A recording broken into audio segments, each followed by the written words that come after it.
দেওয়াল লিখতে গিয়ে আক্রান্ত বিজেপি কর্মী, হাসপাতালে ছুটে গেলেন প্রার্থী ডক্টর রাজেশ কুমার।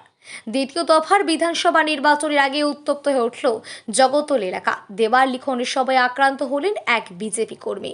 এমনই অভিযোগ উঠেছে ভাটপাড়া পৌরসভার ৩৫ নম্বর ওয়ার্ডে। বিজেপি সূত্রে জানা গিয়েছে, শনিবার রাতে বিজেপি কর্মী সুরজ সাউ সহ কয়েকজন কর্মী নির্বাচনী দেওয়ালে লিখনের কাজ করছিল। সে সময় হঠাৎই কিছু দুষ্কৃতী এসে তাদের ঘিরে ফেলে এবং সুরজ সাউকে বেধড়ক মারধর করে বলে অভিযোগ। গুরুতর আহত অবস্থায় তাকে উদ্ধার করে ভাটপাড়া রাজ্য সাধারণ হাসপাতালে নিয়ে যাওয়া হয়। ঘটনার খবর পেয়ে দ্রুত হাসপাতালে পৌঁছান জগতুল বিধানসভা কেন্দ্রের বিজেপি প্রার্থী প্রাক্তন পুলিশ কর্তা ডক্টর রাজেশ কুমার। তার সঙ্গে ছিলেন অন্যান্য বিজেপি কর্মীরাও। হাসপাতালে দাঁড়িয়ে সংবাদ মাধ্যমের মুখোমুখি হয়ে তিনি অভিযোগ করেন, এর আগেও ৩৫ নম্বর ওয়ার্ডের বিজেপির দলীয় কাজ করতে বাধা দেওয়া হয়েছে।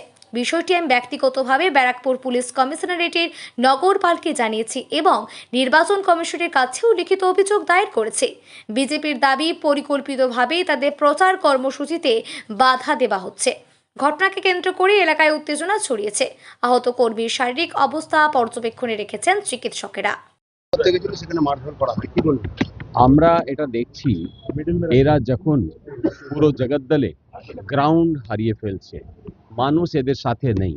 এখন এদের কাছে একটাই রাস্তা আছে, কি করে যারা কর্মী কাজ করছে या পাবলিক যারা কিছু অন্য মানে যে কোনোভাবেও এদের সমর্থনে আসছে না, তার জন্য ভয়ের একটা বাতাবরণ তৈরি করার চেষ্টা হচ্ছে।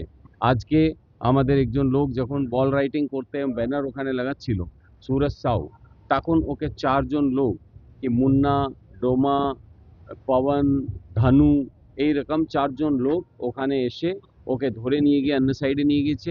ওর যে গলায় গামছা ছিল, ও গামছা দিয়ে ওকে স্ট্র্যাঙ্গুলেট করে মারার চেষ্টা করেছে।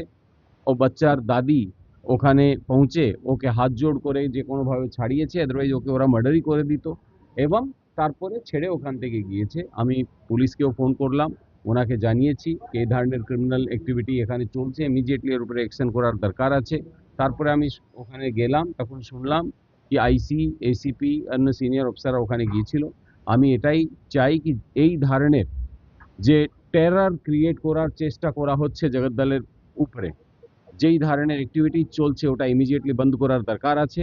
আজকের এই ঘটনা আমরা ইলেকশন কমিশনের নোটিশেও আনবো, আর যদি পুলিশ কোনো অ্যাকশন নিতে ফেল করে তাহলে এই জিনিসটা আমরা জানাবো। কারণ এখন ইলেকশন কমিশন এই ধরনের কোনো জিনিস হতে দেবে না, এটা আমরা জানি। যারা মারধর করেছে তারা তো এক সপ্তাহ আগে তারা জেল থেকে এসেছে।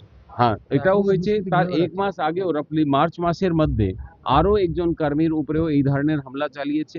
আর যাদেরকে বলছে কি খুঁজে পাচ্ছে না কালওয়া আর এদেরকে, ওরা কোনো যে অন্য পলিটিক্যাল পার্টি ওনার প্রার্থীর সঙ্গে সঙ্গে ওরা সব জায়গায় প্রচারে ঘুরছে, আর পুলিশ ওদেরকে খুঁজে পাচ্ছে না, যে পুলিশ প্রার্থীর সঙ্গেও ঘুরছে আর পুলিশ ওদের খুঁজেও পাচ্ছে না।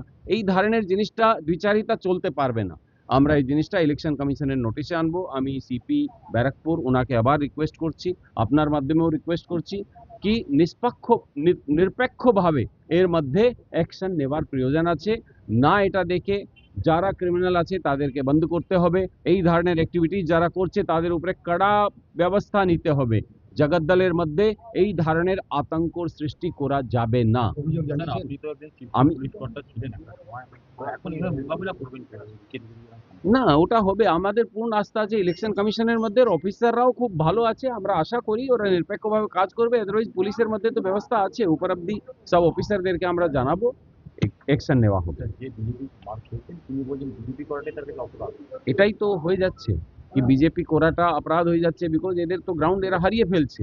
এরা কি করবে? মানুষকে ভয় দেখানো ছাড়া তো এদের কাছে আর কিছু নেই। তো এই জন্যই এরা করছে, কিন্তু মানুষ জবাব দেবে। আগামী দিন নিরাপত্তা কিভাবে দেবেন?